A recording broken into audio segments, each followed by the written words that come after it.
Good morning, good afternoon, good evening. This is Alan Burgos from the #WalkWithLan channel. Welcome and welcome back to our channel.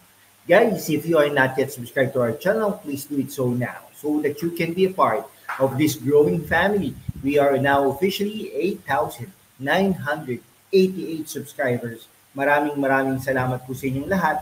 Mabuhay po kayo at mahal na mahal po kayo. Then, pag-usapan po natin today ay national naman po, no? Kay Vice President Sara Duterte. Yan. Vice President Sara Duterte. Napaka-controversial, no? Ni pangalawang Pangulo Sara Duterte na inaasahan natin na ito ay magiging Pangulo sa 2028 despite of yung ginagawa sa kanya ng mga kalaban niya na pinapangunahan ni dating Senador Antonio Trillanes, no? Minaliit lamang umunay planong impeachment laban sa kanya. Hindi ikinababahala ni Vice President Sara Duterte ang impeachment na niluluto laban sa kanya. Ayon sa pangalawang Pangulo, hindi na ito bagong balita dahil matagal na niya itong inaasahan, kasunod na rin ng natanggap nitong balita noong pang nakaraang taon. Grabe, no? Malamang sa malamang, itong mga politikong ito ay nagsipanalo dahil kay pangalawang Pangulo Sara Duterte, no? Wala naman po Alam niyo po ang endorsement po ng Pangulong Marcos, no? Lalo na nung nakaraang election ay wala. Talaga pong halos hindi niya nga ma-endorso yung mga tao, no? Siya lang po, no? Kasi syempre, pinofocus naman niya po ang sarili niya na i-endorse yung sarili niya, no? May panalo ang sarili niya. Pero ngayon, tignan po natin kung talagang, ngayon po kasi direkta po no? Direkta po nag-i-endorso. Kaya nga naman, dapat may utang na loob sila sa ating pangalawang Pangulo. Hindi, talaga po, no?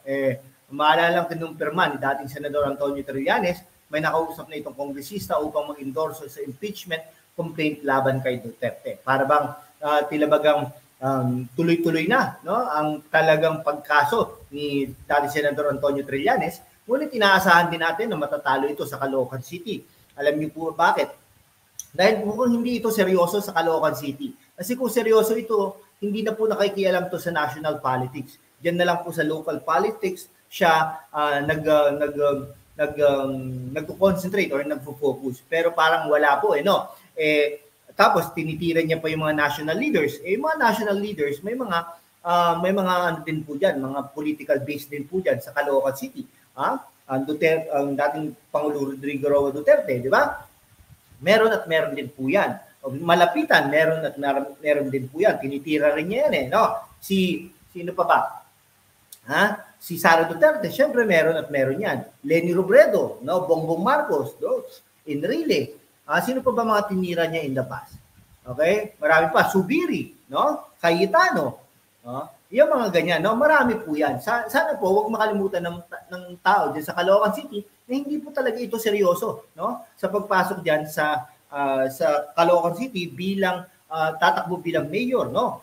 Tsaka, bakit po ba siya tatakbo dyan? Dapat senador na lang takbuhan niya. Dahil marami naman pong maglilinis dyan sa Caloocan City kung yun naman po ang kagustuhan niya.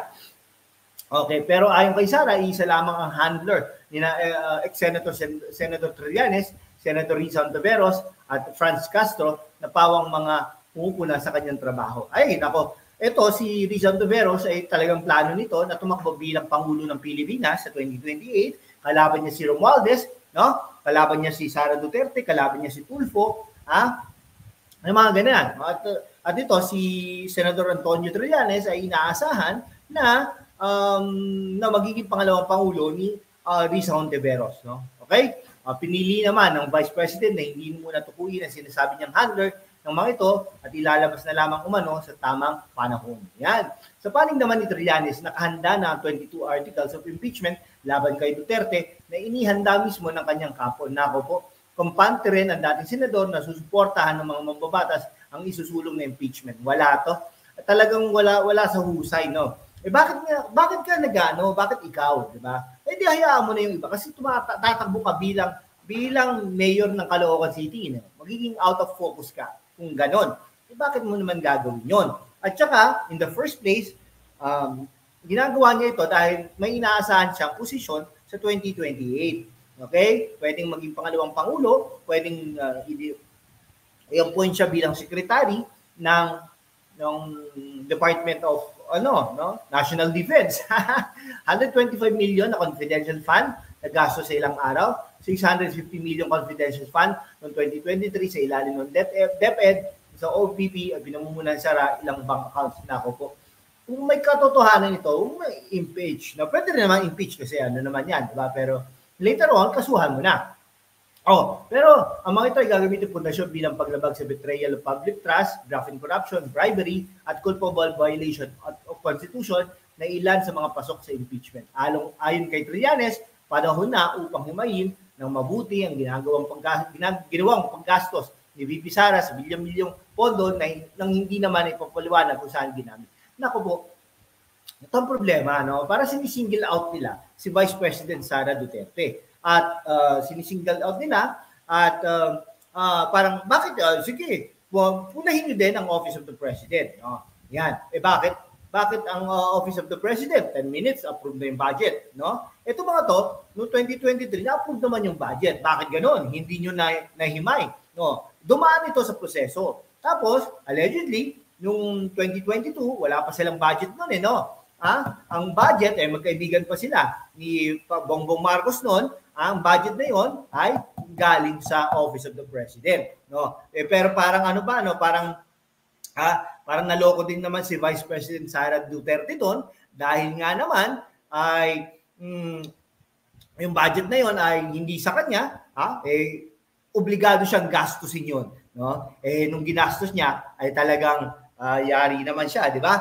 Parang patibong, kumbaga, patibong ang ginawa ni Bongbong Marcos sa kanya at dahil alam naman niya na ito ay mangyayari. Nako po, kaya nga po sa politika ay wag po tayong masyadong nagtitiwala, wag po natin binibigay ang ating mga buhay diyan sa mga politikong pulpul na yan dahil alam niyo naman, no? Hindi naman po permanente yung mga yan diyan sa posisyon na yan, no? At most 9 years, di ba? Pwede nilang anuhin o kung kunwari kahit nga palitan no? Magpalitan yung mag-asawa ngayon, may kilala tayong mayor diyan sa Rizal, no? Ngayon ang asawa niya ang mayor, tapos ang administrator niya yung dating mayor ay talaga namang nag-aanuhan niya, no? May mga pinapasara, may pinabubukas ng mga club diyan sa Rizal na yan. Okay, manghula na lang po kayo kung sino po yung mayor at administrator na yan. Sige po, hanggang dito na lang po mga kaibigan ko. Maraming salamat po sa inyong lahat. Mabuhay po kayo.